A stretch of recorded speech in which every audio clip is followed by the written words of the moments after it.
ॻोठ वलीदाद पली में ज़हरीली लस्सी जो खाटियो वापराइण सबबि हिक ई घर जा 12 भाती बेहोश थी विया।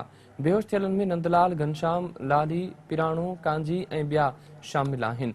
बेहोश थियलनि खे फौरी तौर ते उमरकोट अस्पताल आंदो वियो, जिते खेनि तिबी इमदाद ॾिनी पई वञे। डॉक्टरनि तरफ़ां मुतासिर घर भातियुनि जी हालत सुधरंदड़ ॿुधाई पई वञे।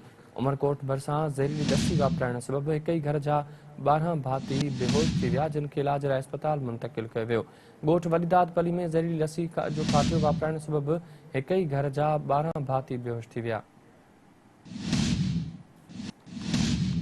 तव्हांखे ख़बर ॾियूं पिया, उमरकोट भरिसां ज़हरीली लस्सी वापराइण सबबि हिक ई घर जा 12 भाती बेहोश थी विया, जिन खे इलाज लाइ अस्पताल मुंतक़िल कयो वियो।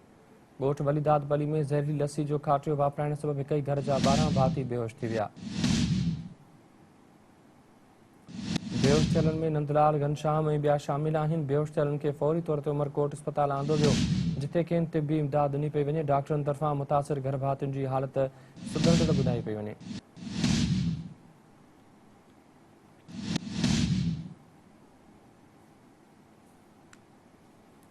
उमरकोट भरिसां ज़हरीली लस्सी